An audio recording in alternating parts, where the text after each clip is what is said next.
فلا أقسم بمواقع النجوم وإنه لقسم لو تعلمون عظيم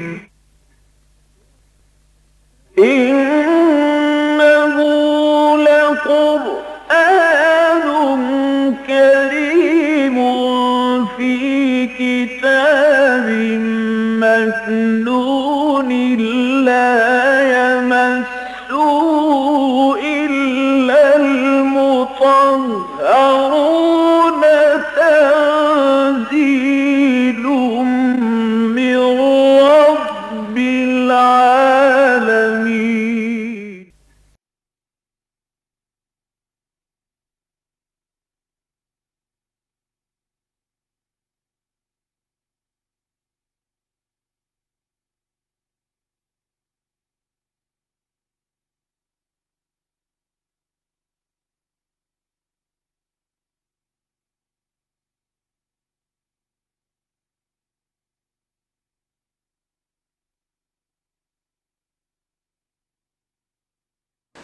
اما بعد فقد قال اللہ تبارک و تعالی کما ورد فی سورۃ النساء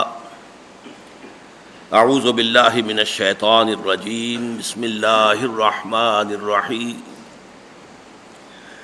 یا ایھا الذین آمنوا لا تقربوا الصلاة وانتم سکارى حتى تعلموا ما تقولون ولا جنبا الا عابری سبیل حتى تغتسلوا وَإِن كُنتُم مَّرْضَىٰ أَوْ عَلَىٰ سَفَرٍ أَوْ جَاءَ أَحَدٌ مِّنكُم مِّنَ الْغَائِطِ أَوْ لَامَسْتُمُ النِّسَاءَ فَلَمْ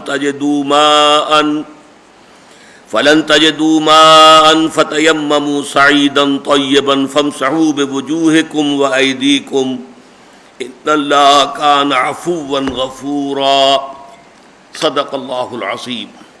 رب اشرح لي صدری ویسر لي امری واحلل عقدۃ من لسانی یفقہوا قولی. اللهم ربنا الہمنا رشدنا واعذنا من شرور انفسنا.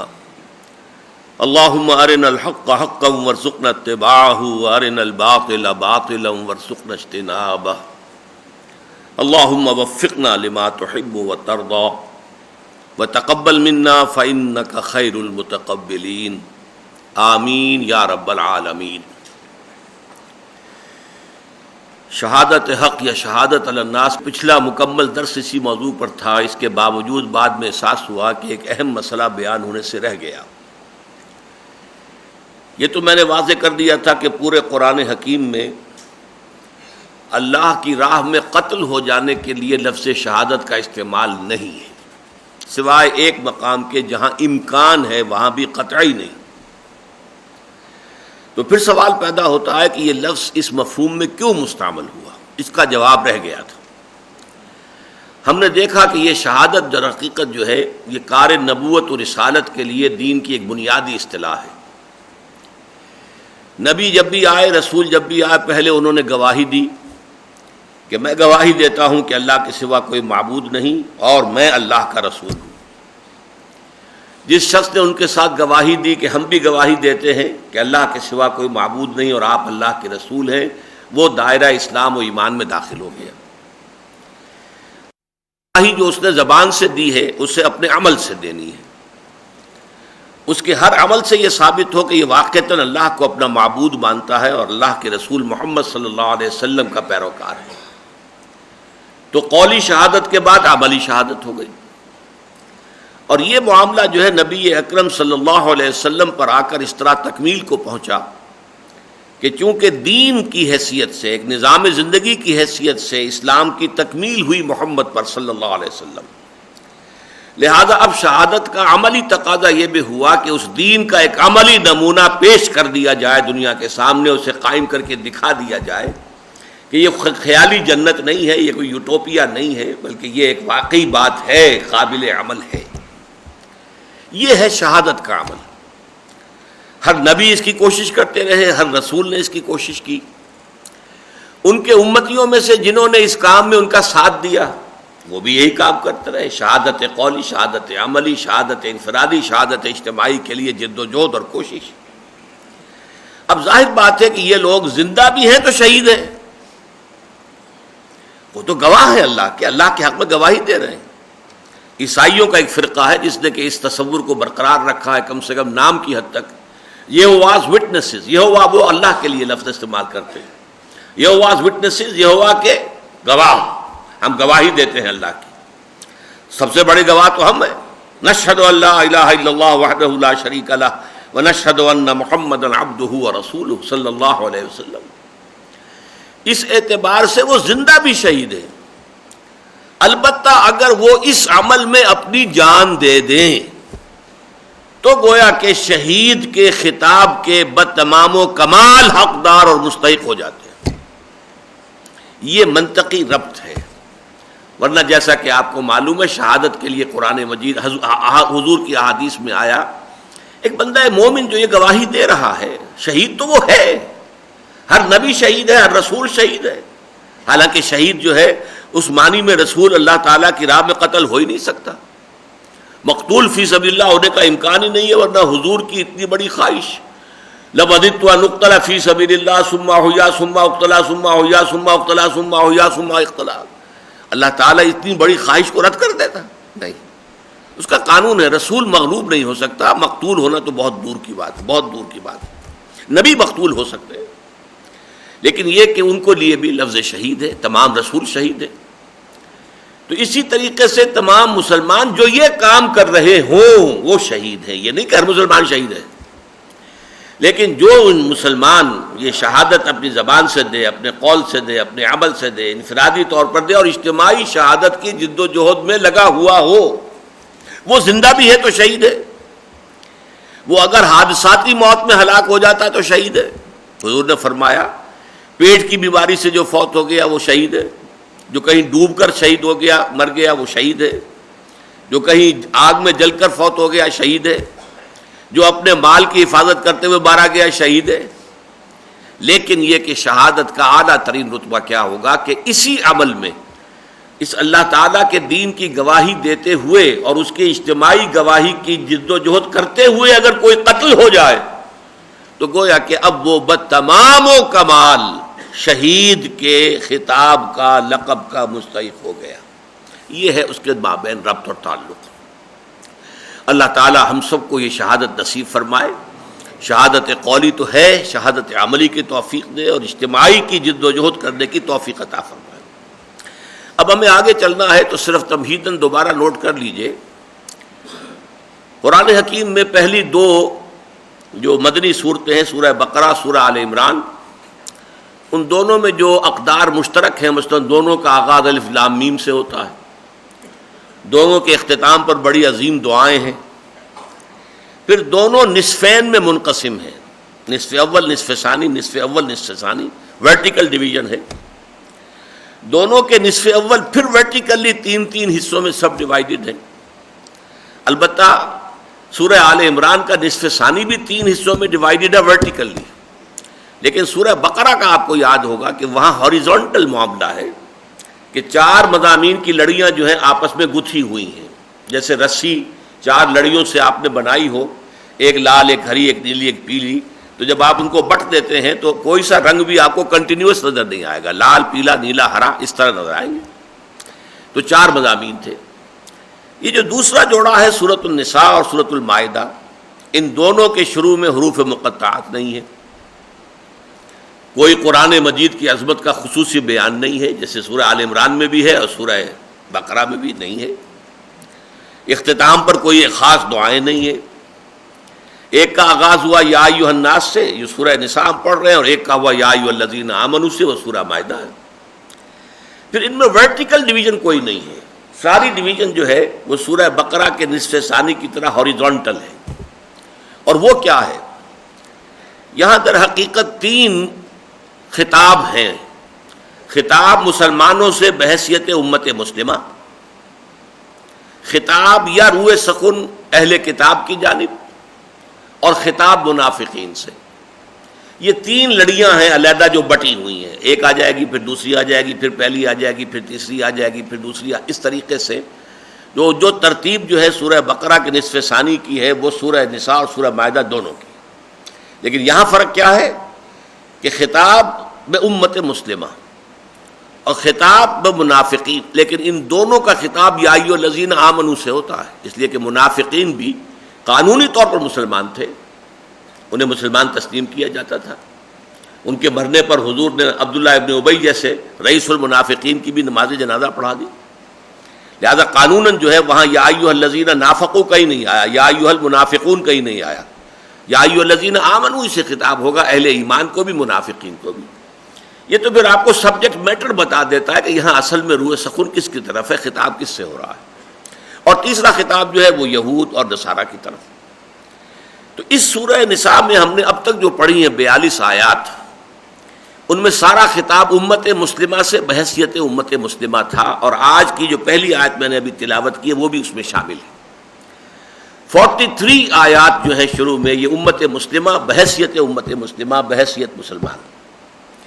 اس کے بعد 14 آیات میں جو آج ہی ہم انشاءاللہ پڑھ لیں گے پوری، اس میں اہل کتاب کی طرف روح سخن ہے، ذرا سا خطاب بھی ہے. اس میں اگرچہ آیات 14 ہیں لیکن زیادہ بات کوئی نئی نہیں ہے، اس لیے کہ یہ باتیں ریپیٹڈ آ چکی ہیں سورہ بقرہ میں، سورہ آل عمران میں، صرف ریفرنس ہے. البتہ یہاں مجھے خیال آیا تھا کہ میں آپ کو بتا دوں کہ یہ جو ریپیٹیشن ہوتی ہے قرآن میں یہ کیوں ہوتی ہے. اصل میں ہم تو دیکھتے ہیں نا پورا قرآن ہمارے سامنے موجود ہے. جب قرآن نازل ہو رہا تھا تو یہ شکل تو نہیں تھی. اب ایک سورت 2 سال پہلے نازل ہوئی تھی، کس کس کو یاد ہے؟ اور وہاں تو کوئی نہ پرنٹنگ تھی، نہ کتابیں تھیں، نہ چھاپے تھے، محدود چند صحابہ تھے جو سارا کا سارا یاد کر لیتے تھے، سب کو کہاں یاد. اس اعتبار سے پھر مضامین ریپیٹڈلی آتے تھے. اب جو خطبہ آ رہا ہے اس میں بھی جو مضامین کے ضروری ہیں کہ جن کا حوالہ دینا ضروری ہے، اس سے کیا ہوگا کہ پہلے تفصیل سے بحث ہو چکی ہے، لہذا وہ تازہ ہو جائیں گے. صرف حوالہ دے دینا کافی ہوگا، اشارہ کر دینا کافی ہوگا. یہاں 14 آیات میں آپ دیکھیں گے کہ وہ اشارے ہیں، وہ حوالے ہیں ان چیزوں کے جن کی تفصیل سورہ بقرہ میں، سورہ آل عمران میں آ چکی ہے. لہذا میں نے عرض کیا کہ اس میں ہمیں زیادہ وقت نہیں لگے گا، آج ہماری پروگرس زیادہ ہو جائے گی. یہ جو پہلی آیت ہے یہ ہے ایک فقہی قانونی شریعت سے متعلق. اس میں 2 احکام آئے ہیں، ایک حکم وہ ہے کہ جو عارضی ہے اور ایک حکم وہ ہے جو مستقل ہے. یا ایھا الذین آمنوا لا تقربوا الصلاۃ وانتم سکارى، اہل ایمان نماز کے قریب مت جاؤ جبکہ تم نشے کی حالت میں ہو. حتی تعلموا ما تقولون، جب تک کہ تم پوری طرح سمجھ نہ سکو جو کچھ کہ کہہ رہے ہو. نشے میں ہے انسان تو کیا پتا کہہ کچھ رہا ہے، کہنا کچھ چاہتا ہے، زبان سے کچھ نکل رہا ہے. اس حوالے سے اس سے نماز سے منع کر دیا گیا. یہ گویا کہ دوسرا حکم آیا. سورہ بقرہ میں صرف یہ بتایا گیا تھا کہ یسألونک عن الخمر والمیسر قل فیہما اسم کبیر ومنافع للناس.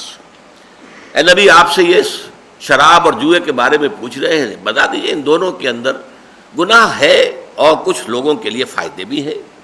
شراب ٹونک بھی ہے، چستی پیدا کرتی ہے، تھوڑی پی جائے تو اس کے اندر فوائد ہیں، لیکن اسمہما اکبر من نفعہما، ان کا گناہ کا پہلو جو ہے ان کے نفع اور فائدہ اور کے پہلو سے زیادہ ہے. بس اتنا کہہ کے چھوڑ دیا. اب اس کے بعد یہ حکم آ رہا ہے کہ نماز کے قریب مت جاؤ. اس سے کیا اندازہ ہوا؟ نماز سے بڑی شے تو کوئی ہے نہیں. تو جو شے نماز سے محروم کر دے انسان کو، اس سے تو زیادہ خبیث شے اور کون سی ہوگی. اشارے کی حد تک بات آگے آ گئی. اس کے پس منظر میں ایک واقعہ بیان ہوتا ہے کہ ایک دعوت طعام تھی. یہ ترمذی شریف کی روایت ہے. حضرت عبد الرحمن ابن عوف آپ کو معلوم ہے کہ ایک اچھے خوشحال مرفع الحال دولت مند صحابی تھے حضور کے صلی اللہ علیہ وسلم، بہت بڑے تاجر تھے. انہوں نے ایک دعوت طعام منعقد کی، اس میں بہت سے صحابہ آئے. کھانے پینے ہی کے دوران جو اس میں شراب بھی سرو کی گئی، پی گئی. مغرب کی نماز کا وقت ہو گیا، اب کھڑے ہو گئے اور ایک صحابی کو امام بنایا. صحابی نے وہاں پر قل یا ایھا الکافرون اعبد ما تعبدون پڑھ دیا. کہنا تو چاہیے تھا لا اعبد ما تعبدون، اے کافروں میں بندگی نہیں کرتا، پرستش نہیں کرتا ان کی جن کی تم کرتے ہو. کہیے گئے کہ اے کافروں میں بھی پرستش کرتا ہوں انہی کی جن کی تم کرتے ہو، کیونکہ اب وہ نشے کی حالت میں تھے. اعبد ما تعبدون. اس حوالے سے پھر اس کے بعد جو ہے یہ شان نزول کی ایک روایت ہے. باقی یہ کہ اس کے اندر تسلسل سمجھ لیجئے کہ شراب جو ہے جس طرح گھٹی میں پڑی تھی تو تدریجاً اس کو حرام کیا گیا ہے. اس کا آخری حکم جو ہے وہ سورہ مائدہ میں آئے گا. تو پہلی بات تو یہ ہوئی کہ یا ایھا الذین آمنوا لا تقربوا الصلاۃ وانتم سکارى حتى تعلموا ما تقولون. جیسے شراب کی حالت میں انسان کا ذہن اور شعور متاثر ہو چکا ہوتا ہے، ایسے ہی کچھ خالص حیوانی افعال ایسے ہیں جن سے انسان کی روحانیت متاثر ہو جاتی ہے. وہ کیا ہے؟ تعلق زن و شو ہے، خالص حیوانی کام ہے. ظاہر بات ہے بقائے نسل کے لیے میاں بیوی کی ہم بستری جو ہے وہ اپنی جگہ ہے، قانون فطرت ہے، لیکن اس میں بہیمیت جو ہے وہ حیوانیت کے انسان بہت قریب ہوتا ہے. اسی طرح یہ بول و براز کا معاملہ ہے جن میں گندگی بھی ہے، نجاست کا تصور بھی ہے، پیشاب کا یا ہوا کا خارج ہو جانا، یا آپ کو معلوم ہے پہانا انسان کرتا ہے. ان چیزوں سے انسان کی روحانیت متاثر ہو جاتی ہے. تو اس کے لیے بھی فرمایا کہ جب تم ان حالتوں میں ہو تو جب تک کہ اس نجاست سے تم طہارت حاصل نہ کر لو. چھوٹی نجاست ہے، صرف آپ جو ہے بول و براز سے فارغ ہو کر آئے ہیں تو وضو کر لیجیے.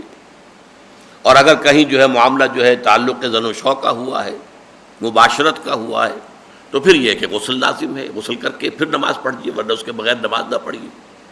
البتہ اس میں رعایت کیا ہے؟ اگر پانی نہیں ہے، سفر پر ہے، پانی اتنا کم ہے کہ اگر وہ ان کاموں میں لگا دیا جائے غسل میں اور وضو میں تو پینے کے لالے پڑ جائیں گے، یا کوئی بیماری ایسی ہے کہ پانی کے استعمال سے اندیشہ ہے جان کا، تو اس کی جگہ تیمم فرما دیا گیا کہ یہ رعایت ہے کہ تم پھر اپنے دونوں ہاتھ پاک مٹی پر مارو، ان کو جھٹک دو اور پھر اس سے اپنے چہرے کو ملو دو. اسی طرح 2 مرتبہ پاک مٹی کے اوپر ہاتھ مارو، جھٹک دو، ایکسٹرا جو ہے خاک نہیں چاہیے ہاتھ پر، پھر اس سے اپنے دونوں ہاتھ جو ہے وہ کوہنیوں تک یہ مل لو.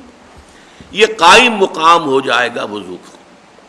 یہ ہے حکم جو دیا جا رہا، اور یہ ابدی حکم ہے، یہ ہمیشہ کے لیے تیمم کا معاملہ. اور اس میں یہاں تک بھی ہوا بعض صحابہ سے کہ انہوں نے سمجھا کہ شاید صرف چھوٹی نجاست سے تو یہ تیمم کافی ہے کہ ہاتھ مارا اور چہرے کے اوپر اور ہاتھ مارا اور ہاتھوں پر، لیکن بڑی نجاست ہو گئی، کسی ایک صحابی کو احتلام ہو گیا کہیں سفر کے دوران، تو اب انہوں نے یہ سمجھا کہ وہ جیسے بعض حیوانات جو ہیں وہ مٹی کے اندر لوٹتے ہیں، انہوں نے اس طریقے سے اپنے آپ کو جو ہے وہ مٹی کے اندر لتھیڑنا شروع کر دیا اور پورا جو ہے وہ لوٹنے لگے اس کے اندر. تو انہیں بتایا گیا نہیں، اس کے لیے بھی بڑی نجاست کے لیے بھی تیمم وہی ہے، تیمم ایک ہی ہے، صرف چہرے کو اور ہاتھوں کو کونیوں تک جو ہے وہ اس پاک مٹی کے ساتھ مل لینا.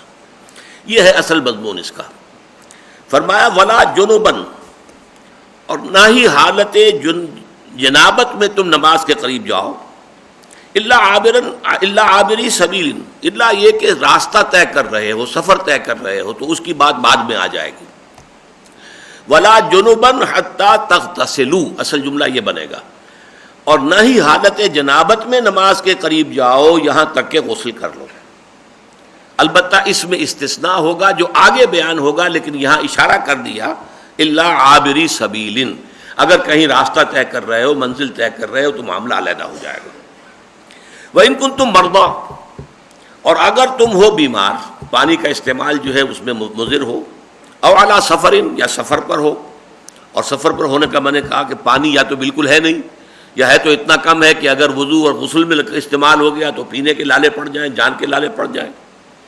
او جاء احدکم منکم من الغائط، اور اسی طرح جنابت کے ساتھ ساتھ جو چھوٹی نجاست ہے، تم میں سے کوئی کسی نشیبی جگہ سے ہو کر آیا ہو، اپنی ضرورت پوری کر کے آیا ہو، یعنی بول و براز کی. چونکہ اکثر و بیشتر کیا کرتے تھے کہ وہ کسی نشیبی جگہ پر جا کر یہ کام کرتے تھے، اپنے فراغت حاصل کرتے تھے. جنگلوں کے اندر، کوئی مکانوں کے اندر تو ظاہر بات ہے اس زمانے میں کوئی یعنی ٹوائلٹس ہونے کا کوئی تصور تھا نہیں. یا تم میں سے کوئی ہو کر آیا ہے کسی نشیبی جگہ سے، جائے ضرور سے، کسی اپنی حاجت سے فارغ ہو کر. او لامستم النساء، یا تم نے ملامست کی ہے عورتوں کے ساتھ. یہ مباشرت کے لیے، مجامعت کے لیے یہ اصطلاح ہے. لمس کہتے ہیں چھونے کو، ایک دوسرے کو چھوا ہے تم نے، نہ عورتوں کو چھوا ہے. فلم تجدوا، اور نہ پاؤ تم پانی، فتیمموا صعیدا طیبا، تو پھر تیمم کا اصل ارادہ کیا، معنی کیا؟ ارادہ کرو، قصد کرو. تیمم جو ہے اما یا امو ہی سے ہے اسی سے امام ہے، آمین البیت الحرام، اسی سے در حقیقت ام القرا ہے، تو اما یا امو اسی سے امام بنتا ہے. تو وہ یہ تیممو، قصد کرو، ارادہ کرو، سعیدن طیبہ، پاک مٹی. اب پاک مٹی، ہر وہ مٹی پاک ہوگی جس میں نجاست نظر نہ آئے. یہ نہیں ہے کہ اب آپ کو کوئی ریسرچ کرنی پڑے گی، مائکروسکوپک اس کی اسٹڈی ہو، اس میں کوئی نہیں، جو چیز نہ تو کوئی شے نہیں آ رہی ہے تو وہ پاک ہے، مٹی پاک ہے. فامسحوا بوجوہکم وایدیکم، تو پھر مل لیا کرو اس سے تم اپنے چہروں کو اور اپنے ہاتھوں کو. ان اللہ کان عفوا غفورا، یقیناً اللہ تعالیٰ معاف فرمانے والا ہے اور بخشنے والا ہے. اب ظاہر بات ہے کہ اس آیت میں کوئی ایسی بات نہیں ہے کہ جس کی مزید وضاحت کی ضرورت ہو. ویسے فقہی مسائل تو بے شمار نکل سکتے ہیں، لیکن یہ وہ چیزیں ہیں جو پہلے سے ہمارے علم میں. اب 14 آیتیں آ رہی ہیں کہ جن میں روح سخن بھی کہہ لیجئے اور کچھ تھوڑا سا ہلکا سا خطاب کا انداز بھی اہل کتاب سے.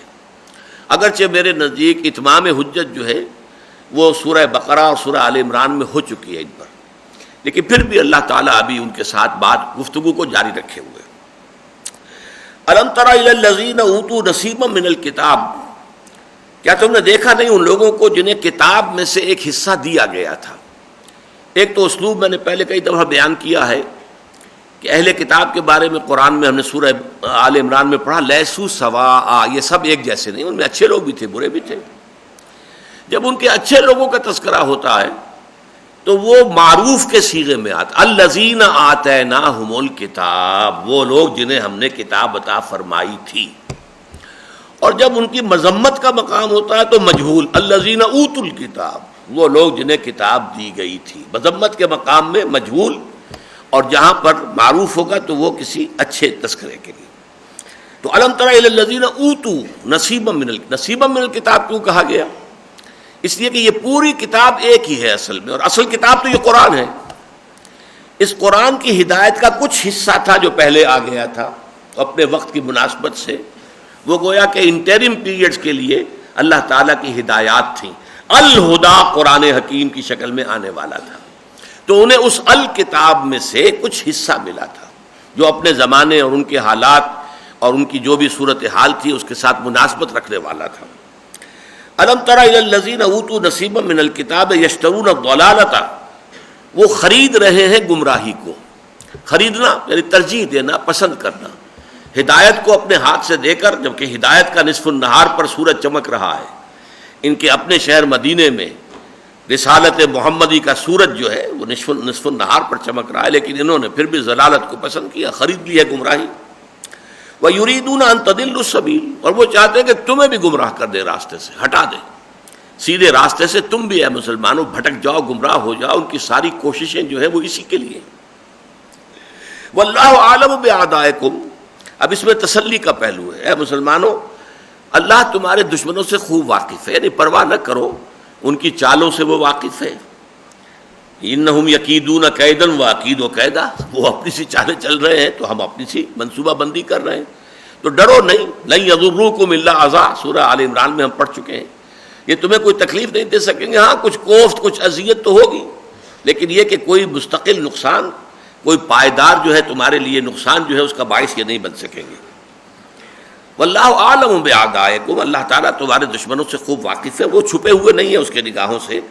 وکفیٰ باللہ ولیا وکفیٰ باللہ نصیرا، اور اللہ کافی ہے ولی کی حیثیت سے، پشت پناہ کی حیثیت سے، حمایتی کی حیثیت سے، اور اللہ کافی ہے مددگار کی حیثیت سے. لہذا فکر مت کرو کسی طرح کا، لا تہنوا ولا تحزنوا، اس کی فکر اور تشویش میں مبتلا نہ ہو، لیکن بہرحال چوکس رہو، چوکنے رہو. ایسا نہ ہو کہ ان اویئرز، یو مائٹ بی کاٹ ان اویئرز. آدمی ہوتا ہے کسی وقت ان گارڈڈ مومنٹ میں ہے اور کسی نے آ کر جو ہے کوئی بات آپ کے ذہن میں ڈال دی اور آپ اس کا شعور اس وقت نہیں ہوا کہ یہ کیا بکواس کر گیا ہے، اور لیکن آپ کے دل پر کچھ اثر جو ہے اس کا پڑ گیا. تو اس لیے چوکس چوکنے ضرور رہو. بڑی پیاری بات کہی حضرت مسیح علیہ السلام نے، تم سانپ کے مانند چوکنے لیکن فاختہ کے مانند بے ضرر بنو. اپنے حوارین کو جو ہدایات دی، فاختہ بیچاری کتنی بے ضرر، تو بنو فاختہ، کسی کو نقصان نہ پہنچاؤ، لیکن سانپ کی طرح چوکنے رہو جیسا سانپ چوکنا ہوتا ہے کہ تمہیں کوئی نقصان نہ پہنچا سکے.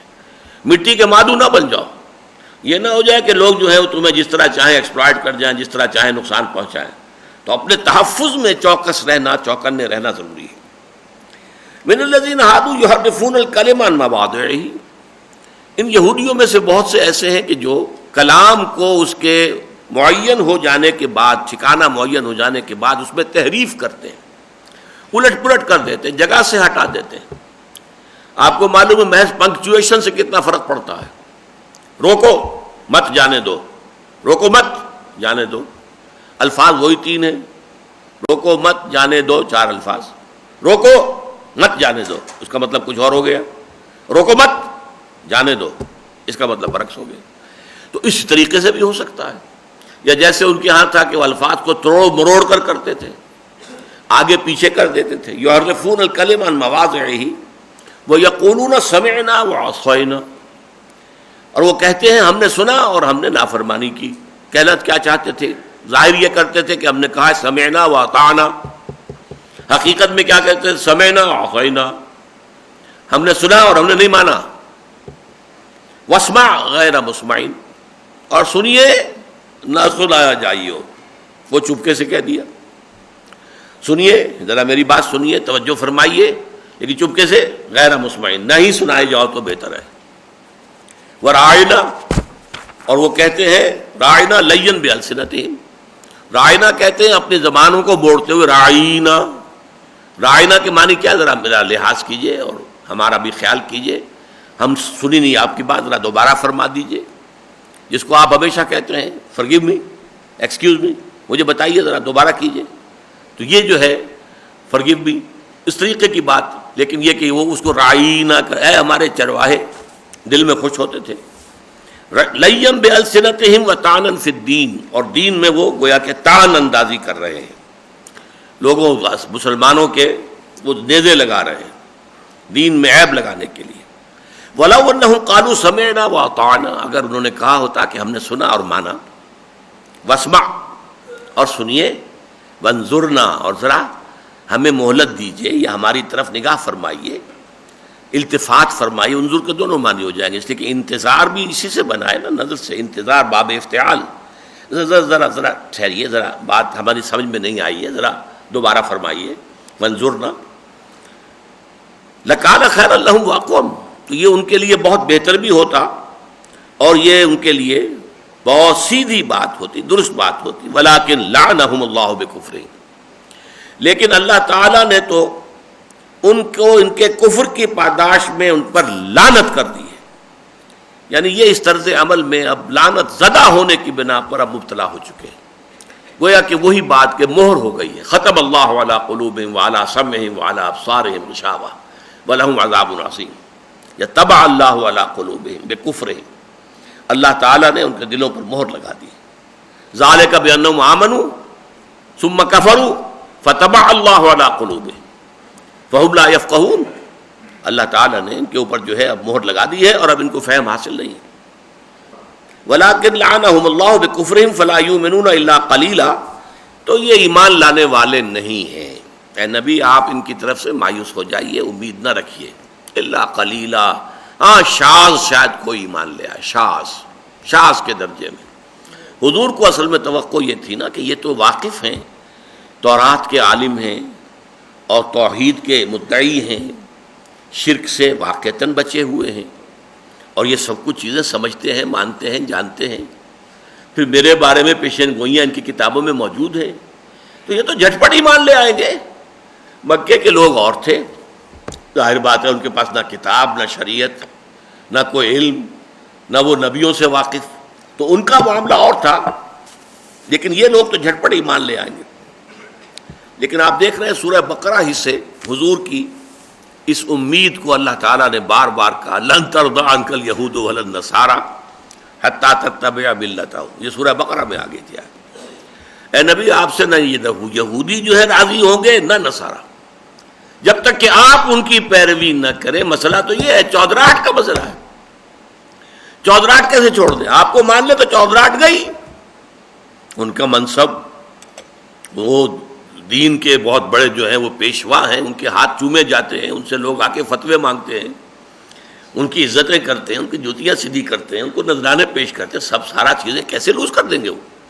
لن ترضی عنک الیہود ولا النصارى حتی تتبع ملتہم، تو وہی فرمایا فلا یؤمنون الا قلیلا، یہ نہیں ایمان لائیں گے مگر شاذ۔ یا ایھا الذین اوتوا الکتاب، اور دیکھیے یہاں بھی اوتوا الکتاب کہا گیا، الذین آتیناھم الکتاب نہیں کہا گیا۔ اے وہ لوگوں جنہیں کتاب دی گئی تھی، آمنوا بما نزلنا مصدقا لما معکم، ایمان لے آؤ، تسلیم کر لو، تصدیق کرو اس کی جو ہم نے نازل کی ہے، تصدیق کرتے ہوئے اس شے کی جو تمہارے ساتھ موجود ہے۔ یہ تورات کی بھی تصدیق کرتی ہے کہ وہ اللہ کی کتاب تھی، یہ انجیل کی بھی تصدیق کرتی ہے، اور یہ کہ خود یہ کتاب جو ہے گویا کہ ان پیشین گوئیوں کی مصداق بن کر آئی ہے کہ جو تورات اور انجیل میں موجود تھی۔ من قبل ان نطمس وجوہا، اب یہ بڑا سخت انداز آ رہا ہے، اس سے پہلے کہ ہم تمہارے چہروں کو مٹا دیں۔ اب چہروں پر آپ کو معلوم ہے یہ ناک ہے، یہ منہ ہے، یہ آنکھیں ہیں، یہ نقش و نگار ہیں، کوئی ایسا ہاتھ لگے کہ یہ سب برابر ہو جائے، اسپاٹ، نہ آنکھ رہے، نہ ناک رہے، نہ منہ رہے، یہ ہے نطمسا، جیسے کہ کسی چیز کو مٹا دیا جائے۔ آپ نے بلیک بورڈ کے اوپر کوئی تصویر بنائی ہوئی تھی، اس کو مٹا دیا، نطمسا۔ ان نطمس وجوہا نردها علی ادبارها، اور پھر انہیں اپنی پیٹھوں کے بل پر موڑ دیں، چہرہ پیچھے کر دیں، قبر کی طرف کر دیں۔ اور نلعنہم کما لعنا اصحاب السبت، یا ہم ویسی لعنت کریں جیسے کہ ہفتے والوں پر ہم کر چکے ہیں۔ وہ جو ایلات میں جو قوم آباد تھی بنی اسرائیل کی، جنہوں نے ہفتے کے قانون، سبت کے قانون میں جو ہے وہ ہیلے بنائے تھے، اور وہ ہفتے کے روز جو ہے وہ بڑے بڑے حوض اور وہ کھود لیتے تھے جن میں کہ مچھلیاں آ جاتی تھی، پانی سمندر کہا گیا، پھر اس کو کاٹ دیا سمندر سے کہ واپس نہیں جا سکتی، اتوار کو جا کے پکڑ لیا۔ تو اس سے یہ کہ سارا جو قانون کی حکمت تھی، جو روح تھی، یوم سبت کا جو حرمت تھی کہ کوئی دنیاوی کام نہیں ہو سکتا، اس کی روح تو ختم ہو گئی، اس لیے کہ لگے ہوئے تو ہو، کسیاں لے کے لگے ہوئے ہو، لیکن بس یہ کہ مچھلی پکڑی نہیں، تو اس سے کیا ہوا؟ تو پھر کیا کیا تھا؟ ان کو بندروں کی شکل میں بنا دیا گیا، سوروں کی شکل میں بنا دیا گیا۔ تو کیا اسی طرح کا تم چاہتے ہو کہ تمہارا بھی حشر کر دیا جائے؟ یا ایھا الذین اوتوا الکتاب آمنوا بما نزلنا مصدقا لما معکم من قبل ان نطمس وجوہا فنردها علی ادبارها اور نلعنہم کما لعنا اصحاب السبت وکان امر اللہ مفعولا، اور دیکھو جان لو اللہ تعالیٰ کا معاملہ تو یہ ہے کہ ہر شے جو ہے، جو اس کا ارادہ ہے، امر ہے، اس کا فیصلہ ہے، اس کی تدبیر ہے، وہ ہو کر رہنی ہے، پوری ہوگی۔ اللہ کا یہ دین کامل ہو کر رہے گا۔ یریدون لیطفئوا نور اللہ بافواہہم واللہ متم نورہ ولو کرہ الکافرون، یہ چاہتے ہیں کہ اللہ کے نور کو اپنی منہ کی پونکوں سے بجھا دے، حالانکہ اللہ تعالیٰ کا فیصلہ یہ ہے اٹل کہ اس نور کا وہ اتمام فرما کر رہے گا، تکمیل فرما کر رہے گا، چاہے یہ کافروں کو کتنا ہی ناگوار ہو۔ اب یہ آیت دوبارہ آ گئی ہے اس سورہ مبارکہ میں، ان اللہ لا یغفر ان یشرک بہ ویغفر ما دون ذلک لمن یشاء، سن لو اللہ تعالیٰ اس کو نہیں بخشے گا کہ اس کے ساتھ شرک کیا جائے، البتہ بخش دے گا جو بھی کچھ اس سے کمتر ہوگا جس کو چاہے گا۔ یعنی یہ بھی نہیں ہے کہ اس کے لیے فری لائسنس ہے کہ باقی سارے گناہوں کی طرف سے اللہ تعالیٰ کی طرف سے پیشگی معافی کا عدم، نہیں، جس کو چاہے گا بخش دے گا، میرٹ پر معاملہ ہوگا۔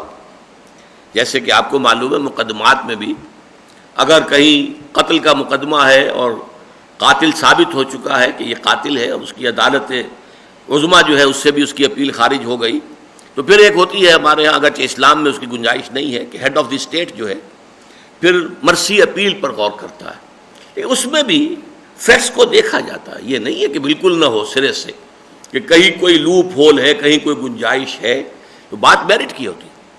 تو اللہ تعالیٰ بخش دے گا، اس کا ارادہ اس نے ظاہر کر دیا ہے کہ اس سے کمتر جو ہے اس کی امید ہے کہ وہ بخش دے گا، لیکن وہ بھی میرٹ پر ہوگا، یہ نہیں ہے کہ کھلا لائسنس، البتہ شرک کو کبھی نہیں بخشے گا۔ وَمَن يُشْرِكْ بِاللَّهِ فَقَدِ افْتَرَىٰ اِثْمًا مُبِينًا عَظِيمًا، اور جو اللہ تعالیٰ کے ساتھ شرک کرے اس نے تو بہت بڑا طوفان گھڑا ہے، بہت بڑا گناہ کی بات گھڑ لی ہے۔ یعنی یہ ایک تو ہوتا ہے گناہ کرنا، ایک گھڑ لینا ہے۔ اللہ کے لیے اگر تم نے مد مقابل ٹھہرا دیے ہیں، اللہ کے نائبین ٹھہرا دیے ہیں، اللہ کے کفو بنا دیے ہیں، اللہ کے بیٹے بیٹیاں بنا دیے، گھڑی ہوئی چیز ہے تمہاری، یہ افتراء ہے، یہ سب جھوٹ ہے جو تم نے گھڑ لیا ہے، جس کی کہ قطعاً کوئی حقیقت سرے سے ہے ہی نہیں۔ فقد افترا اسما عظیما۔ اب یہاں یہ نوٹ کیجئے گا کہ اصل میں جہاں تک بڑا شرک ہے یہود اس سے بالعموم جو ہے وہ بری رہے ہیں۔ ایک دور میں صرف ان کی ایک جماعت نے حضرت عزیر علیہ السلام کو اللہ کا بیٹا قرار دیا، کیونکہ حضرت عزیر علیہ السلام کے ذریعے ہی سے ان کی نشأت ثانیہ ہوئی۔ جب یہ تباہی سے دوچار ہو چکے تھے، نبوکدنضر نے ان کو بری طریقے سے جو ہے پامال کیا تھا، 6 لاکھ قتل کیے تھے، اور 6 لاکھ کو لے گیا تھا کیپٹیو بنا کر، اسیر بنا کر۔ اسارت بابل، دی کیپٹیوٹی آف بیبیلونیا، یہ ان کی تاریخ کا ایک عجیب واقعہ ہے۔ اس کے بعد ان میں نشأت ثانیہ جو ہوئی، حضرت عزیر علیہ السلام نے ان کے اندر جو ہے توبہ کا سور پھونکا، توبہ کرو، اللہ کی جناب میں رجوع کرو، پلٹو اللہ کی طرف۔ پھر ان کے اندر جو ہے دین اور ایمان میں دوبارہ کچھ بڑا شرک، اس سے بحیثیت مجموعی یہودی جو ہیں وہ بری رہی۔ البتہ عمل کے اندر سفلی اعمال، جادو، ٹونے ٹوٹکے، یہ ان کے ہاں حضرت سلیمان علیہ السلام کے زمانے سے بہت عام ہو گئے تھے۔ سورہ بقرہ میں اس کا ذکر موجود ہے، وَاتَّبَعُوا مَا تَتْلُو الشَّيَاطِينُ عَلَىٰ مُلْكِ سُلَيْمَانَ وَمَا كَفَرَ سُلَيْمَانُ وَلَٰكِنَّ الشَّيَاطِينَ كَفَرُوا، تفصیل سے وہاں بحث آئی ہے۔ تو یہاں چونکہ اسی قسم کی چیزوں کا تذکرہ ہو رہا ہے، لہذا اس آیت کو لے آئے کہ شرک صرف عقیدے کا نہیں ہوتا، شرک عمل کا بھی ہوتا ہے۔ لہذا اس اعتبار سے غور کر لو کہ تمہارے اندر وہ جو عملی شرک ہے وہ آ چکا ہے۔ عملی شرک تو نفس پرستی بھی ہے۔ اگر آپ نے نفس کی خواہش کے مقابلے میں اللہ کے حکم کو پیچھے پھینک دیا تو آپ نے نفس کو اپنا خدا بنا لیا۔ عقیدہ تو نہیں ہے، لیکن آپ نے اپنے نفس کو جو ہے اپنا خدا بنا لیا۔ فرأیت من اتخذ الہہ ہواہ، کیا تم نے دیکھا اس شخص کو جس نے اپنی خواہش نفس کو اپنا معبود بنا لیا؟ اس موضوع پر میرے 6 گھنٹے کے، یہ کوئی کم سے کم میرا خیال ہے 30 سال پرانے کیسٹ ہیں، 30 سال۔ وہ جو بھی سننا چاہیں سنیں ضرور، معلوم ہو کہ شرک کی کیا کیا قسمیں ہیں۔ بہرحال اس وقت ظاہر بات ہے کہ اس سے زیادہ تفصیل میں جانے کا موقع نہیں ہے۔ ان اللہ لا یغفر ان یشرک بہ ویغفر ما دون ذلک لمن یشاء ومن یشرک باللہ فقد افترى اثما عظیما۔ الم تر الی الذین یزکون انفسهم، کیا تم نے دیکھا نہیں ہے مسلمانوں ان لوگوں کو جو اپنے آپ کو بہت سمجھتے ہیں پاک باز، یہ جو بہت زیادہ اپنے آپ کو پاک باز سمجھتے ہیں یا سمجھاتے ہیں یا ظاہر کرتے ہیں، ان کی دال میں ہمیشہ کچھ کالا ہوتا ہے۔ عام طور پر انسان جو ہے اگر اس کے اندر نیکی ہو، تقویٰ ہو، خیر ہو، تو اس میں تواضع پیدا ہوتی ہے، اس میں یہ کہ خاکساری پیدا ہوتی ہے۔ یہ نہیں ہوتا کہ اس کے اندر گھمنڈ اور اپنے تزکیے کا اور اپنے اخلاق عالیہ کا اور اپنے روحانی مقامات کا وہ تذکرہ کرتا پھرے۔ بل اللہ یزکی من یشاء، حقیقت میں تو اللہ تعالیٰ ہی تزکیہ کرتا ہے جس کا چاہتا ہے۔ اللہ تعالیٰ جس کو چاہے پاک کر دے۔ اپنے آپ جو ہے خود ساختہ مربع اور مزکا ہو جائے کوئی تو اس سے کچھ نہیں بنتا۔ ولا یظلمون فتیلا، اور ان پر ظلم نہیں کیا جائے گا دھاگے کے برابر بھی۔ ظاہر بات ہے انہیں ان کے اپنے اعمال ملیں گے۔ یا ایھا الذین کفروا لا تعتذروا اليوم انما تجزون ما کنتم تعملون، اے کفر کرنے والو اب معذرتیں نہ بناؤ، تمہیں تو وہی کچھ مل رہا ہے جو تم کر کے لائے ہو، ہم نے اپنی طرف سے کوئی شے تمہارے اوپر نہیں ڈالی۔ یا نوٹ کیجئے فتیلہ کسے کہتے ہیں عربی زبان میں؟ ظاہر بات ہے ہر زبان جو ہے وہ اپنے مشاہدات جو ہیں ان لوگوں کے اس پر بنتی ہے۔ اب دیکھیں کھجور جو ہے عربوں کی زندگی کی یوں سمجھیے بڑی مرکزی شے تھی کھجور۔ کھجور کو جب آپ کھولتے ہیں تو اس کے اندر جو گٹھلی ہے اس کے اوپر ایک جھلی ہوتی ہے، اسے قطمیر کہتے ہیں۔ کتنی باریک سی بے جان سی، تو حقیر شے کا ذکر کرنا ہو تو قطمیر، کہ اس جھلی برابر بھی اللہ کسی پر ظلم نہیں کرتا۔ پھر یہ کہ اس کھجور کی بھی ناف سی ہوتی ہے کہ اس کے ساتھ ایک لگا ہوا ہوتا ہے چھوٹا سا دھاگا، جیسے کہ بچہ پیدا ہوتا ہے تو ناف اس کی جو ہوتی وہ ہے فتیلہ، کہ اتنا بھی اللہ تعالیٰ کسی کے اوپر ظلم نہیں کرے گا، بلکہ ہر شخص کو اس کے اپنے اعمال جو ہیں وہ ملیں گے۔ انظر کیف یفترون علی اللہ الکذب، دیکھو اے نبی اور اے مسلمانوں یہ کیسے اللہ تعالیٰ پر جھوٹ گھڑ رہے ہیں۔ وہ جھوٹ کیا ہے کہ اللہ تعالیٰ نے we are the chosen people of the lord, ہم تو اللہ کے پسندیدہ لوگ ہیں، بخشے بخشائے لوگ ہیں، ہم تو یعقوب کی اولاد ہیں، ہم تو امت مرحومہ ہیں، ہمارے ساتھ سوال ہی کیا ہے؟ کوئی عذاب نہیں، اگر ہوگا بھی تو چند دنوں کے لیے، لن تمسنا النار الا ایاما معدودات، گنتی کے چند دنوں کے سوا نہیں ہوگا. اول تو یہ کہ ہمیں آگ میں داخل کیا ہی نہیں جائے گا. یہ سب جو ہے جھوٹ گھڑے ہیں انہوں نے. وَكَفَى بِهِ اسما مبینا، اور محض ان کی یہ باتیں بھی کافی ہیں بہت بڑا گناہ ہونے کے اعتبار سے. یہ جو من گھڑت باتیں ان کی تباہی بربادی اور ان کے عذاب کے مستحق ہونے کے لیے تو یہی کافی ہے. أَلَمْ تَرَ إِلَى الَّذِينَ أُوتُوا نَصِيبًا مِنَ الْكِتَابِ يُؤْمِنُونَ بِالجِّبْتِ وَالطَّاغُوتِ، کیا تم نے دیکھا نہیں کہ وہ لوگ کہ جنہیں کتاب کا ایک حصہ دیا گیا وہ ایمان رکھتے ہیں جبت اور طاغوت پر. یہ جبت کے معنی کیا ہے؟ اگرچہ بعض روایات کے اعتبار سے بعض مفسرین نے کہا یہ ایک بت کا نام تھا، لیکن نہیں، اس میں حضرت عبداللہ ابن عباس رضی اللہ تعالیٰ عنہما، حضرت عمر رضی اللہ تعالیٰ عنہ، دونوں کی رائے ہے اس سے مراد ہے سحر، ساحری، جادو، ٹونا ٹوٹکا، یہ جو چیزیں ہیں اعمال سفلیہ. یہ یہود میں حضرت سلیمان کے زمانے سے بہت عام تھی. اس زمانے میں آپ کو معلوم ہے کہ جنات کے ساتھ بڑا قریبی رابطہ ہو گیا تھا انسانوں کا، اس لیے کہ جنات بھی مسخر تھے حضرت سلیمان کے ہاتھوں، اور وہ وہاں پر ان سے کام لیتے تھے، اور ان کے لیے بڑی بڑی عمارتیں انہوں نے جنات نے بنائی ہیں. تو اس وقت ذرا میل جول زیادہ تھا، تو شیاطین جن جو ہے انہوں نے خوب اپنی گمراہی جو ہے انسانوں میں، یہودیوں میں پھیلائی تھی. تو یہ ان چیزوں میں ان کا دھیان ہے، اس چیزوں پر یقین کرتے ہیں. اور طاغوت، طغا سے سرکش، جو بھی اللہ سے سرکش ہے وہ طاغوت ہے.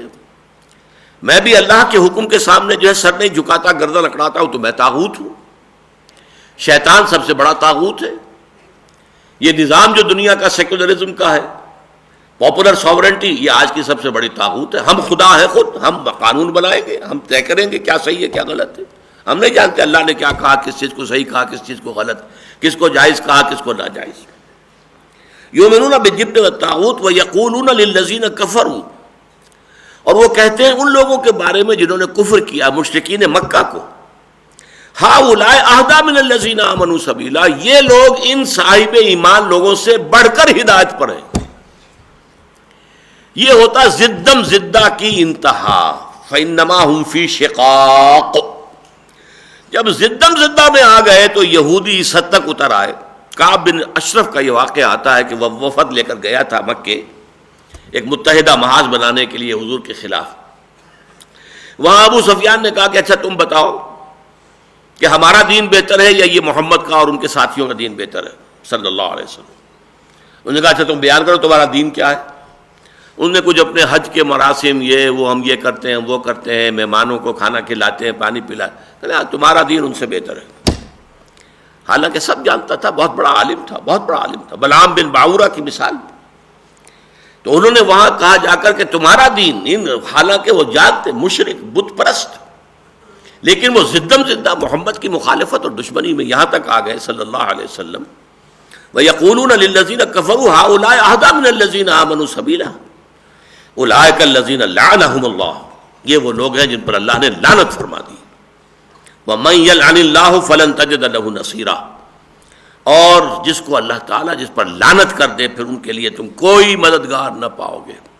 کون انہیں ہدایت دے گا، کون انہیں چھڑائے گا. ام لہم نصیب من الملک فإذا لا یؤتون الناس نقیرا، کیا یہ لوگ ان کے پاس اختیار کا کوئی حصہ ہے، بادشاہی کا کوئی حصہ ہے. الملک للہ، بادشاہی اختیار تو کل کی کل اللہ کے لیے. یہ جو ہے ٹھیکیدار بنے بیٹھے ہیں. ان کا مسئلہ کیا تھا؟ وہ سمجھتے تھے نبوت پر تو ہمارا اجارہ ہے، 2000 برس سے نبوت ہمارے ہاں ہے، 2500 برس سے. یعقوب نبی تھا ہمارا جد امجد، پھر یوسف نبی تھے، پھر موسیٰ سے لے کر عیسیٰ تک 1400 برس نبوت کا تار ٹوٹا ہی نہیں. یہ کہاں سے نبوت آ گئی نئی بنی اسماعیل کے اندر؟ یہ کہاں سے اللہ تعالیٰ نے جو ہے کہ نبوت نام تھا جس کا گئی یعقوب کے گھر سے، یعقوب کے گھر سے چلی گئی بنی اسرائیل. اسرائیل تو اصل میں لقب حضرت یعقوب ہی کا تھا. یہ کیسے ممکن ہے؟ تو یہ سمجھتے تھے کہ ہماری اجارے داری ہے، ہم سے یہ چیز نہیں جا، منوپلی ہے ہماری. فَإِذَا لَا يُؤْتُونَ النَّاسَ نَقِيرًا، اگر ان کے ہاتھ میں اختیار ہو تو یہ تو کسی انسان کو پھر ایک تل بھی نہیں دیں گے. نقیر تل کو کہتے ہیں. کوئی رحمت خداوندی میں سے تل کا حصہ بھی کسی دوسرے انسان کو دینے کے لیے یہ آمادہ نہیں ہوں گے. ام یحسدون الناس علی ما آتاہم، کیا یہ حسد کر رہے ہیں لوگوں سے؟ الناس سے مراد یہاں اہل ایمان، یہ حسد کر رہے ہیں ان لوگوں سے اللہ نے جو کچھ ان کو دیا، قرآن عطا فرمایا، محمد عطا فرمایا صلی اللہ علیہ وسلم، اب یہ حسد کی آگ میں جلے جا رہے ہیں۔ من فضلہ ہی، اللہ نے اپنے فضل سے عطا کیا ہے۔ فقد آتینا آل ابراہیم الکتاب، بیٹے حضرت ابراہیم کے، حضرت اسحاق بھی بیٹے حضرت ابراہیم کے، حضرت اسحاق کے بیٹے یعقوب ہیں، حضرت اسماعیل کی نسل میں محمد رسول اللہ صلی اللہ علیہ وسلم۔ لہذا ایک قدر مشترک تک کہ ہم نے آل ابراہیم سے کیا تھا نا وعدہ، تو آل ابراہیم میں تم ہی تو نہیں ہو، اور بھی ہیں ریختہ کہ تم ہی استاد نہیں ہو، غالب سنتے ہیں اگلے زمانے میں کوئی میر بھی تھا، تو ابراہیم کا بیٹا اسماعیل بھی تھا کہ نہیں؟ تمہاری کتاب جو ہے وہ بتا رہی ہے، حالانکہ اگرچہ تم نے تحریف کر دی ہے کہ ذبیح اللہ جو ہے تورات میں قرار دیا گیا حضرت اسحاق کو، حالانکہ وہ حضرت اسماعیل تھے، لیکن اسماعیل ایک بیٹا تھا ابراہیم کا، یہ تو مانتے ہیں، اس میں تو کوئی شک نہیں، کسی اختلاف ہی نہیں، اور اس میں بھی کہ بڑا بیٹا وہی تھا، پہلے اسی کی ولادت ہوئی ہے۔ حضرت سارہ تو بانجھ تھی، ان کے ہاں اولاد نہیں ہوئی تھی، ان کے مجبور کرنے پر، اصرار پر پھر حضرت ابراہیم نے جو کنیز کی حیثیت سے، اگرچہ حضرت ہاجرہ شہزادی تھی مصر کی، لیکن شاہ مصر نے بطور کنیز پیش کیا تھا، جیسے حضرت ماریہ قبطیہ جو ہے بقوقس نے حضور کی خدمت میں بھیجی تھی۔ لہذا حضرت ابراہیم نے ان سے کوئی تعلق نہیں رکھا تھا اپنا، کبھی کوئی جو ہے ان سے مباشرت نہیں کی تھی، لیکن حضرت سارہ کے اصرار پر، زور دینے پر کہ تمہاری نسل ختم ہو جائے گی، میرے ہاں تو اولاد نہیں ہو رہی ہے، تم یہ جو یہ مصری کنیز ہے تم اس کے ساتھ تعلق قائم کرو تاکہ اللہ تمہیں اولاد دے۔ تو ان کے اصرار پر ہوا یہ۔ حضرت ابراہیم بہت محبت کرتے تھے حضرت سارہ سے، اور ان کے اپنے خاندان سے تھیں، لہذا ان کا لحاظ بہت کرتے تھے، دلجوئی بہت کرتے تھے۔ ان کے اصرار پر جو ہے انہوں نے تعلق کیا قائم، اور اس کے بعد اللہ نے حضرت اسماعیل دے دی۔ البتہ اس کے بعد پھر 13 برس کے بعد اللہ تعالیٰ نے معجزے کے طور پر حضرت سارہ کو بھی حضرت اسحاق عطا فرما دیا۔ فقد آتینا آل ابراہیم الکتاب والحکمت وآتیناہ ملکا عظیما۔ ظاہر بات ہے کہ اب یہ جو خلافت راشدہ قائم ہوئی، یہ بھی تو آل ابراہیم ہی کی تھی نا، کس کی تھی؟ اگر داؤد اور سلیمان کی جو حکومتیں تھیں وہ آل ابراہیم کی تھیں، تو ابو بکر اور عثمان اور علی اور عمر رضی اللہ تعالیٰ عنہم کا جو دور حکومت ہے وہ کون تھے؟ پھر یہ کہ بنو عباس کون تھے، بنو امیہ کون تھے؟ یہ سب بھی تو وہی ہے۔ فَمِنْهُمْ مَنْ آمَنَ بِهِ وَمِنْهُمْ مَنْ صَدَّ عَنْهُ، تو ان میں سے وہ بھی ہیں جو اس پر ایمان لے آئے ہیں۔ شاذ ہیں عبداللہ ابن سلام، جو بہت بڑے عالم تھے، یہودی، ایمان لائے۔ وَمِنْهُمْ مَنْ صَدَّ عَنْهُ، اور ان میں سے بہت سے ہیں کہ جو اس سے رک گئے ہیں، ہاتھ روک لیا ہے۔ صدّ یا سد کئی دفعہ میں عرض کر چکا ہوں، یہ فعل لازم اور متعدی دونوں معنی دیتا ہے، رک جانا اور روک دینا، رک بھی گئے ہیں اور روک بھی رہے ہیں۔ وَكَفَى بِجَهَنَّمَ سَعِيرًا، اور جہنم کافی ہے انہیں پھونکنے کے لیے، جلانے کے لیے، بھڑکتی ہوئی آگ۔ ان الذین کفروا بآیاتنا، یہ لوگ جو ہماری آیات کا انکار کر رہے ہیں، سوف نصلیہم نارا، ان قریب ہم انہیں داخل کریں گے آگ میں، جہنم میں۔ کلما نضجت جلودہم بدلناہم جلودا غیرہا، جب بھی ان کی کھالیں جھلس جائیں گی تو ہم بدل دیں گے ان کے لیے ان کے علاوہ اور کھالیں۔ یہ ہے وہ جہنم کے عذاب کے دوام کے لیے۔ اب کھال اگر جل جائے اور نیچے کے ٹیشوز نکل آئیں تو ان کے اندر سینسیشن نہیں ہے، پھر آگ جلائے گی اگر اندر کے مسلز کو تو اس سے تکلیف نہیں ہوگی، اس لیے کہ سینسری جو ہے نوڈز وہ تو سارے کے سارے اسکن کے اندر ہیں، وہ اگر بے حس ہو چکی، جھلس چکی، ختم ہو چکی، مر چکی تو گویا کہ تکلیف ختم ہو گئی نہیں، اس کے بعد ان کی کھال بدل دیں گے، نئی کھال دیں گے، اور اس کھال میں پھر وہی جلن، وہی خلش، وہی ان کے لیے سوزش جو ہے جو کہ تون جاری رہے گی۔ بدلناہم جلودا غیرہا لیذوقوا العذاب، تاکہ عذاب کا مزہ چکھتے رہیں، وہ عذاب کا سلسلہ ختم نہ ہو بلکہ دوام کے ساتھ، تسلسل کے ساتھ انہیں وہ تکلیف اور اذیت اور کوف جو ہے وہ پہنچتی رہے۔ ان اللہ کان عزیزا حکیما، یقیناً اللہ تعالی عزیز ہے، زبردست ہے، جو چاہے فیصلہ کرے، جو چاہے حکم دے، جس طرح کا چاہے قانون بنائے، لیکن ساتھ ہی حکیم ہے، اس کا کوئی حکم حکمت سے خالی نہیں ہے۔ فعل الحکیم لا یخلو عن الحکمہ، کسی حکیم ہستی کا کوئی عمل، کوئی فعل بھی حکمت سے خالی نہیں ہوتا، بامقصد ہوتا ہے، بامانی ہوتا ہے۔ بے مقصد بے معنی کام آپ کریں گے تو اس کا مطلب یہ کہ آپ کا دماغی توازن ٹھیک نہیں، آپ تو در حقیقت اس مقام سے گر چکے۔ تو اللہ تعالیٰ عزیز بھی ہے، حکیم بھی ہے۔ والذین آمنوا وعملوا الصالحات، اس کے برعکس جو لوگ ایمان لائے اور جنہوں نے نیک عمل کیے، اللہم ربنا اجعلنا منہم سندخلہم جنات تجری من تحتہا الانہار، تو ان قریب ہم انہیں داخل کریں گے ان باغات میں کہ جن کے دامن میں ندیاں بہتی ہوں گی۔ اصل میں ترجمہ تو ہوتا ہے تحتہم الانہار، تحتہا الانہار، اس کے نیچے ندیاں بہتی ہوں گی، لیکن میں ہمیشہ ترجمہ کیا کرتا ہوں جس کے دامن میں، اس لیے کہ قرآن مجید میں بھی نقشہ کھینچا گیا ہے۔ اور عرب کا معاملہ کیا تھا؟ وادیاں، نیچے وادی گہرائی میں چشمہ بہہ رہا ہے، اور پھر یہ کہ جو ادھر دونوں طرف ڈھلوان کے اوپر درخت ہے، پلانٹیشن ہے۔ تو تحت کا مطلب یہ ہے جس کے دامن میں ندیاں بہ رہی ہیں۔ دامن میں کوہ کے ایک چھوٹا سا جھونپڑا ہو، علامہ اقبال کی جو بچوں والی نظم ہے کہ دامن میں کوہ کے چھوٹا سا جھونپڑا ہو، اور اس میں بھی ہے وہ چشمہ بھی ہو، اور پانی جو ہے وہ کہ وہ موج، پانی بھی موج بن کر اٹھ اٹھ کے دیکھتا ہو۔ تو یہ جو ایک نقشہ ہے کہ ایک پہاڑی، ایک سطح مرتفع ہے، اور اس کے اوپر جو ہے قطار اندر قطار درخت لگے ہوئے ہیں، اور نیچے وادی کے اندر جو ہے وہ اگر چشمہ بہ رہا ہے، کوئی دریا ندی ہے، اس سے ظاہر بات ہے کہ پانی جو ہے وہ سیپ کر رہا ہے، جذب ہو رہا ہے، دونوں سائڈز میں جا رہا ہے، تو درختوں کی جڑوں کو جو ہے سیراب کر رہا ہے۔ تو یہ ایک فطری باغ، ایک باغ تو وہ ہوتا ہے جو آدمی لگاتا ہے خود، اس کے لیے تو یہ کہ زمین کو ہموار کریں گے، جو بھی کریں گے، لیکن ایک وہ ہے کہ جو نیچرل، ایک جہاں پر کہ آپ کو ایک نظر آئے ہریاول اور نیچرل جو ہے اللہ تعالیٰ کی طرف سے ایک باغ کی شکل، تجری من تحتہا الانہار خالدین فیہا ابدا، اس حال میں کہ وہ رہیں گے اس میں ہمیشہ ہمیش۔ لہم فیہا ازواج مطہرۃ، ان کے لیے ہوں گے ان میں بیویاں نہایت پاک باز، نہایت صالح، نہایت پاک کی ہوئی۔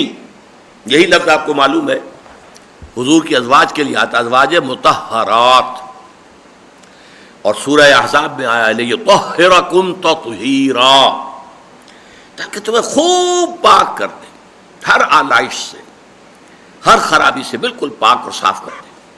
ازواج مطہرۃ وندخلہم ظلا ظلیلا، اور پھر انہیں داخل کریں گے ہم گھنی چھاؤں میں، ظل چھاؤں، لیکن ظل کے ساتھ ظلیل، زوئے کے ساتھ ہے یہ، وہ چھاؤں جو بڑی گھنی چھاؤں ہے، بڑی گہری چھاؤں، اس کے اندر ہم انہیں داخل کریں گے، جن میں دوام ہوگا، جس میں انہیں دھوپ کی سختی نہیں دیکھنی ہوگی۔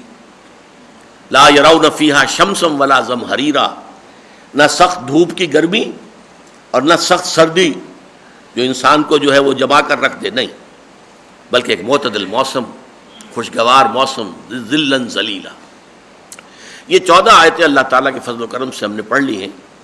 اب یہ نوٹ کر لیجئے اگلے درس کے لیے تمہید کے طور پر۔ اس کے بعد جو 2 آیتیں آ رہی ہیں اہل ایمان سے خطاب کر کے، وہ قرآن مجید کی عظیم ترین آیات میں سے ہیں، اور اس کا جو ہے پس منظر کے حوالے سے جان لیجئے، اب تک جو ہم نے 43 آیات پڑھی ہیں کہ جن میں امت مسلمہ سے خطاب تھا، اور 14 آیات ابھی پڑھی ہیں کہ جن میں روح سخن یا خطاب اہل کتاب سے تھا۔ تو امت مسلمہ سے جو خطاب تھا اس میں زیادہ تر گفتگو کس سطح پر ہوئی ہے؟